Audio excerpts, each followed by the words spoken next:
Assalamualaikum warahmatullahi wabarakatuh. Nama saya Faiz Fikrullah. Saya berasal dari Universitas Tanjung Pura dan saya berasal dari jurusan Pendidikan Sejarah.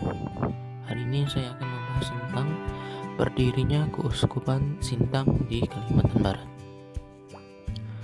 Pertama adalah saya sebelum membahas tentang Sintang dulu, tapi awal-awal dulu yang paling umum yaitu sejarah Katolik di Indonesia. Berawal dari adanya kedua negara yaitu Spanyol dan Portugis yang bersemangat menjelajahi samudra sekaligus menyebarkan semboyan 3G, Gold, Glory, dan Gospel. Dan dari semboyan inilah salah satunya adalah Gospel yang diartikan untuk orang awam adalah menyebarkan agama Nasrani. Yang ternyata adanya realitas ini membawa sebuah perubahan yang menjadi sejarah Katolik bagi dunia maupun di Indonesia nantinya, yaitu semangat untuk melaksanakan karya misi di seluruh dunia. Karya misi dan orang pertama yang menganut Katolik di Indonesia. Karya misi bisa diartikan adalah mengkatolikkan seseorang, yaitu seorang yang menghayati nilai Katolik, memiliki tugas sebagai orang yang beriman dengan berpegang teguh dengan Yesus Kristus. Supaya isi ini berkembang dengan cepat, para suster, pastor, katekis, dan lain-lain yang ada hubungan dengan orang-orang yang beriman agama Katolik bertugas untuk mewartakan iman dan mewartakan Injil. Sebelum adanya Jesuit, Indonesia mulai kenal dengan agama Katolik pada tahun 1534 oleh orang awam Portugis bernama Gonzalo Veloso yang membaptis beberapa orang di desa Mamula Halmahera. Orang inilah yang menjadi orang pertama Katolik di Indonesia. Alasan Portugis dan Spanyol tidak menyebar agama Katolik di Kalimantan Barat.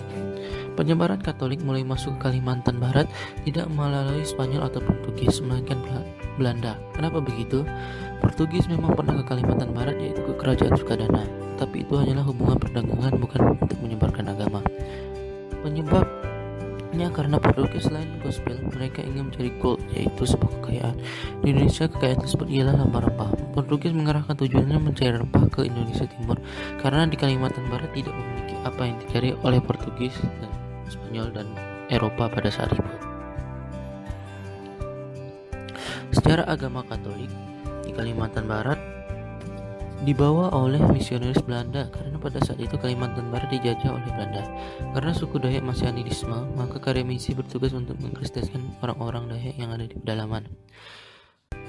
Penyebaran ini sangat-sangat susah bagi misionaris Belanda, karena ada yang harus meninggalkan negaranya sampai berbulan-bulan, harus bisa memahami geografi dari Kalimantan Barat yang baru pertama kali mereka lihat.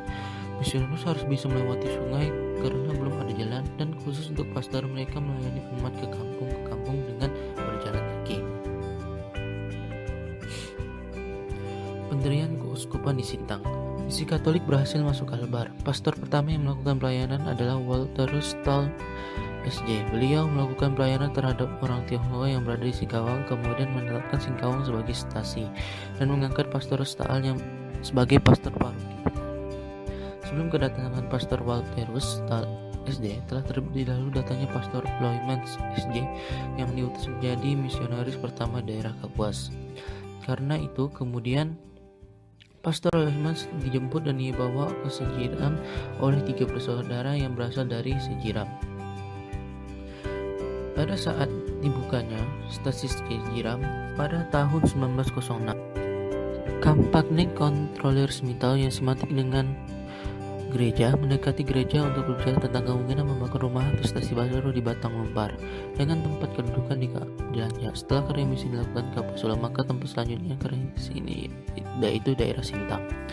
Awalnya pendirian paroki ini melayani pegawai Katolik, pemerintah Hindia Belanda, serta untuk melayani kebutuhan rohani para suster Fransiskan Santo Antonius dari Asten. Karya misi ini terus berlanjut sampai akhirnya ada keinginan untuk mendirikan keuskupan mandiri. Salah satunya adalah Keuskupan Sintang. Yang mewujudkan hal tersebut adalah langkah-langkah yang harus dilakukan, yaitu meningkatkan status Sintang menjadi prefektur apostolik Sintang, kemudian ditingkatkan lagi menjadi vikariat apostolik Sintang. Setelah itu mendirikan gereja Katedral Kristus Raja Sintang. Barulah kemudian Keuskupan Sintang berdiri pada tahun 1961. Keuskupan yang telah berdiri, maka dipilihlah uskup-uskupan Sintang yang pertama, yaitu MPR Lambertus Van, yang berdiri sampai sekarang. Terima kasih telah memperhatikan video dari saya. Saya minta maaf kalau ada kata-kata yang menyinggung atau salah. Saya minta maaf. Saya tutup. Assalamualaikum warahmatullahi wabarakatuh.